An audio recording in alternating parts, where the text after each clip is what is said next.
Wow, you really went all out with this topic. Special forces. I mean, I've seen the movies, but the Wikipedia article you sent, it's a whole different ball game. Yeah, Hollywood definitely loves to glamorize it. It seems like there's so much more to it than just, being a super soldier. Right, it's not just about being tough. Because the article, it says special forces are trained for unconventional missions. What does that even mean, like, in real world terms? Well, it means they're often operating outside of the traditional battlefield roles. Think of it like they're the ones who are sent in when a situation needs a very specific set of skills. So they're like the special ops of the special ops. Exactly. They're trained to handle things that other units just aren't equipped for. Okay, so then give me some examples. What kind of unconventional missions are we talking about here? Well, the article mentions a few things like conducting reconnaissance and surveillance. They might be sent in to gather intel before a larger operation. Okay, makes sense. So like being stealthy and gathering information behind enemy lines, that kind of thing. Exactly. And then there's acting as military advisors to foreign governments. So they're not just fighting, they're like training and advising too. That's right. They might be sent to help train and equip allied forces in other countries. Wow, so we're talking diplomacy as well as combat. And then, of course, there are the more, shall we say, clandestine missions, like covert operations. Okay, now this is where it gets really interesting. Covert ops, that's like the stuff of spy novels, right? It can be.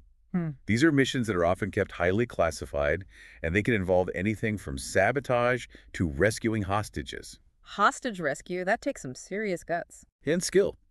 Don't forget the skill.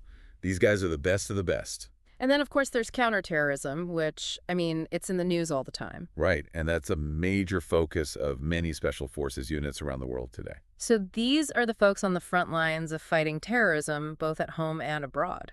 Absolutely. They're trained to deal with hostage situations, bomb threats, and other high-risk scenarios. It's pretty intense when you think about it. Yeah.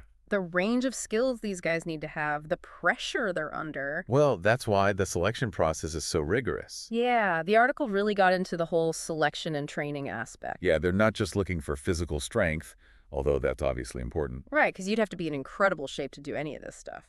But they also need people who are mentally resilient, adaptable problem solvers, people who can stay calm under pressure and make good decisions even when things are chaotic. Yeah, you can't really teach someone to stay calm under pressure, can you? Not really. You either have it or you don't. It's that whole mind over matter thing, right? Exactly. And that's why training is so important. It's about pushing these guys to their absolute limits, physically and mentally, so that they know how they'll react when the stakes are real. That's pretty incredible when you think about it. Yeah, it really is.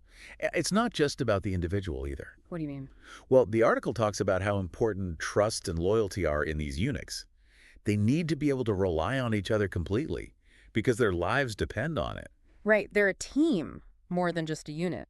Exactly. And that bond, that sense of brotherhood, is something that's really emphasized in their training. It reminds me of that thing you mentioned earlier about historical examples. Oh, right, like the Sacred Band of Thieves. Yeah, that one. Now, refresh my memory on that. Warrior couples fighting side by side. Sounds pretty hardcore. It was a pretty elite unit in ancient Greece made up entirely of male couples. Wow. And the idea was that they'd fight harder because they were protecting their loved ones. Exactly. And it seemed to work. They were known for their ferocity in battle. See, that's fascinating to me. Like, the idea of special forces, it's not new. It goes way back. Oh, absolutely. The need for specialized military units, it's been around for centuries. The tools and tactics might have changed, but the core principles are the same. So from ancient Greece to modern day special forces, what's changed? Or I guess what's stayed the same? Well, one thing that stayed the same is the need for adaptability. Adaptability. Right. Throughout history, special forces units have had to be able to adapt to changing circumstances, to think on their feet, and come up with creative solutions to unexpected problems. I guess with the kind of missions they're doing, no 2 days are the same. Or... Exactly. And that's especially true when you look at how special forces have evolved, especially during major conflicts like World War II. Oh, right. The article mentioned that. Something about how that era really saw the rise of modern special forces. Exactly. You had units like the British Commandos, the U.S. Army Rangers, and the German Brandenburgers all emerging to meet the demands of that war. And each one with their own specialty, right? Yeah, exactly. The commandos were known for their daring raids behind enemy lines, often using unconventional tactics and equipment. I can just imagine like something out of a movie. Scaling cliffs, sneaking past enemy patrols. And then you had the Rangers, who were experts in amphibious landings and jungle warfare. Okay, so different skills for different environments and missions. Exactly. And then the Brandenburgers, they were masters of infiltration and sabotage. They often operated deep behind enemy lines, sometimes even disguised as enemy soldiers. Wow, talk about a high-pressure job. Definitely not for the faint of heart. It makes you wonder what kind of person is drawn to that kind of life. Well, I think it takes a certain kind of personality. Someone who thrives on challenge, who's not afraid of risk, and who's willing to put their life on the line for their country. It's a different breed for sure. And it's not just about individuals. It's about how these units function as a team. Right, because no matter how skilled you are, you're not going to succeed on your own. Exactly. And that's something that all Special Forces units have in common. They're built on a foundation of trust, loyalty, and camaraderie. It's like that saying, there's no I in team. Precisely. And that's never been truer than in the world of Special Forces. So we've got all these different units, different countries, different specialties. But one thing that seems to connect them all is the need for this elite level of training and, like you said, the importance of teamwork. Absolutely. And that brings us to another interesting point the article raises, the global nature of Special Forces today. Oh, right. It's not just a handful of countries anymore, is it? Not at all. These days, it seems like every country with a military has some kind of Special Forces unit. So why is that? Why are these units becoming so prevalent? Well, I think it's a reflection of the changing nature of warfare. How so? Well, in the past, wars were often fought on a much larger scale, with massive armies clashing head-on. But today, conflicts are often more asymmetrical, Asymmetrical. meaning that the opposing forces are often mismatched in terms of size, technology, or tactics. So it's not just about who has the bigger army anymore. Exactly. So how do special forces fit into all of this? Well, because they're smaller and more agile than conventional forces, they're ideally suited for these kinds of conflicts. They can operate independently behind enemy lines, and they can adapt to changing circumstances quickly. Makes sense. So they're like a scalpel, where a conventional army is more like a hammer. That's a good analogy. Okay. And because they're so highly trained, they can be used for a much wider range of missions. Right, we talked about that earlier. Everything from reconnaissance to counter-terrorism to training foreign allies, it's a pretty broad spectrum. And it's only getting broader as the nature of warfare continues to evolve, which is why I think we're seeing so many countries investing in their special forces capabilities. So from ancient Greece to the modern day, from World War II to the War on Terror, special forces have always been there, adapting to the changing face of conflict. Absolutely. And as technology advances and the world becomes increasingly interconnected, I think we can only expect their role to become even more important in the years to come. So if you're looking for a career that's both challenging and rewarding, and you think you have what it takes to be among the best of the best, maybe special forces is the path for you. But be warned, it's not for everyone. Definitely not. It takes a rare breed to do what they do. So if you're up for the challenge, more power to you. But for the rest of us, we can at least appreciate the dedication and sacrifice of these elite warriors who put their lives on the line every day to keep us safe. Hear, hear. Okay, so we've talked about what makes special forces unique, their history, their training, and the global nature of these units. But what I really want to dig into next is the selection process itself. Oh yeah, that's where it gets really interesting. Because it's not just about physical fitness. They're looking for a very specific mindset. Well, let's take a closer look at that after a quick break. We'll be right back. Sounds good. It's kind of like they're the go-to force for these more unconventional conflicts. So instead of massive armies, it's more about precision strikes and covert ops. Exactly.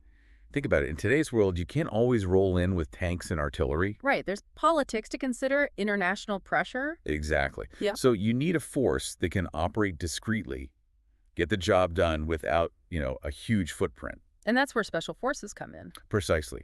They're trained to operate under the radar, often in situations where a conventional force would be too cumbersome, too visible. It's like they're playing a whole different game, right? Higher stakes, more strategic. Absolutely. And that takes a certain breed of person. We talked about the selection process a bit earlier, but the article really gets into the nitty-gritty of what it takes to make it into these units. Yeah, it made it sound pretty grueling, physically and mentally. Oh, it is. They push these guys to their absolute limits and then some. Because they have to be sure, right? These are the guys you're sending into the most dangerous situations imaginable. Exactly. There's no room for errors. So they're not just looking for someone who can run a 4-minute mile or bench press a truck. Right. It's got to be more than just physical strength. Way more. They're looking for mental toughness, the ability to stay cool under pressure, to think clearly when everything's going crazy around you. So how do you even measure something like that? I mean, can you really tell in advance who's going to crack under pressure and who's going to thrive? Well, that's the million-dollar question, isn't it? But these selection processes are designed to weed out the weak links, to identify the individuals who have that innate ability to handle stress, to adapt and overcome. And the article mentioned something about how a lot of it comes down to personality, Yeah, right? exactly. Some people are just naturally more resilient, more adaptable. They have this inner drive that pushes them to succeed no matter what. It's like they're wired differently. In a way, I think they are. They have this ability to compartmentalize, to push aside fear and doubt and just focus on the task at hand. It's pretty amazing when you think about it. Like, these are the people who run towards danger when everyone else is running away. Exactly. And that's why they're so valuable. Yeah, Because they're willing to do the things that most of us wouldn't even dream of doing. So we've got these individuals, these like 1 in a million soldiers who've been through this incredibly tough selection process, and now they're part of this elite unit. But Yeah. they're still just one person, right? Right. And that's why the training is so focused on teamwork. Because in the end, no matter how skilled or how tough you are as an individual, you're not going to succeed on your own. Yeah, it's all about the team. Exactly. They have to be able to trust each other with their lives, to know that the guy next to them is going to have their back no matter what. Which is something that you can't really teach, can you? It's got to be built through shared experience, through hardship. Exactly. And that's why the training is so intense. They put these guys through hell and back together so that they come out the other side with this unbreakable bond. That makes sense. So they're not just training individuals, they're forging a team, a brotherhood. Precisely. And that bond, that sense of camaraderie, is what allows them to function effectively in the most demanding and dangerous situations. You know, it's kind of ironic when you think about it. What's that? Well, we're talking about these highly trained elite soldiers with all this cutting-edge technology at their disposal. Right. But in the end, it still comes down to those very human qualities. Courage, loyalty, trust. Absolutely. And I think that's something that's often overlooked when people talk about special forces. They focus on the hardware, the tactics, the training. To forget about the human element. Exactly. And that's what makes these units so effective. It's the combination of the human and the technological, the physical and the mental that gives them their edge. It's like the whole is greater than the sum of its parts. Precisely. And that's why special forces continue to play such a vital role in modern warfare, despite all the advances in technology. Because in the end, it's still humans who are making the decisions, taking the risks, and putting their lives on the line. That's a good point. So we've talked about their training, their mindset, their reliance on teamwork, but I'm curious about something else the article touched on. The ethics of special operations. Oh yeah, now that's a whole other can of worms. Because, let's face it, some of the missions these guys are involved in are pretty morally ambiguous. You could say that again. I mean, covert operations, targeted assassinations, drone strikes, there's a lot of gray area there. No doubt about it. And it's something that special forces operators grapple with all the time. So how do they deal with that? I mean, how do you make life or death decisions when the lines are so blurred? Well, I think it comes down to training, for one thing.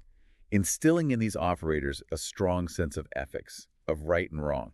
So they're not just taught how to fight, but also how to think ethically in these really complex situations? Right, because when you're operating in the shadows, so to speak, it's even more important to have a strong moral compass. Because there's no room for error, right? I mean, one wrong move could have huge consequences. Absolutely. And it's not just about following orders blindly. You mean they're actually trained to question orders if they think something is morally wrong? Well, it's not quite that simple. But they are taught to think critically about their missions, to weigh the potential risks and benefits, and to consider the long-term implications of their actions. So it's not just about following a checklist. They have to actually use their judgment. Exactly. Because in the end, they're the ones who have to live with the consequences of their actions. That's a heavy burden to carry. It is. And it's something that sets Special Forces operators apart from other soldiers. Because they're not just fighting a physical enemy, they're also fighting their own internal battles. Right. The article mentions the psychological toll these kinds of missions can take. Yeah, makes sense. PTSD, moral injury, all that stuff. It's a very real concern, Hmm. and it's something that militaries around the world are starting to pay more attention to. Well, I'm glad to hear that, because these guys deserve all the support we can give them. Absolutely. They put their lives on the line for us. The least we can do is be there for them when they come home. So we've talked about the ethics, the psychological challenges, the training, the history. I mean, this has been a really fascinating look inside the world of special forces. It really is a world unto itself, Mm. and it's constantly evolving. Which makes you wonder, what does the future hold for these elite warriors? What will the special forces of tomorrow look like? That's a great question. And honestly, I think the only thing we know for sure is that they'll continue to adapt, just like they always have. So as technology advances, as the nature of warfare changes, special forces will be right there on the cutting edge. Absolutely. I mean, we're already seeing it happen with cyber warfare becoming more and more prevalent. Right, and drones and artificial intelligence, all that stuff. Exactly. Hmm. So the special forces of the future will need to be even more adaptable, even more technologically savvy. It's kind of mind-blowing when you think about it. The future of warfare, what will it look like? Well, that's something I'll leave for you to ponder. But one thing's for sure, it'll be anything but boring. No doubt about it. Well, I think that's about all the time we have for today's deep dive. But man, this was a really fascinating one. I learned a ton. Thanks for coming on the show and sharing your expertise. It was my pleasure. Always happy to talk For- about this stuff. And for our listeners, thanks for joining us on this journey into the world of special forces. It's a world of courage, sacrifice, and incredible skill. And as we've learned today, it's a world that's constantly evolving, constantly pushing the boundaries of what's possible. Until next time, keep exploring, keep asking questions, and keep diving deep.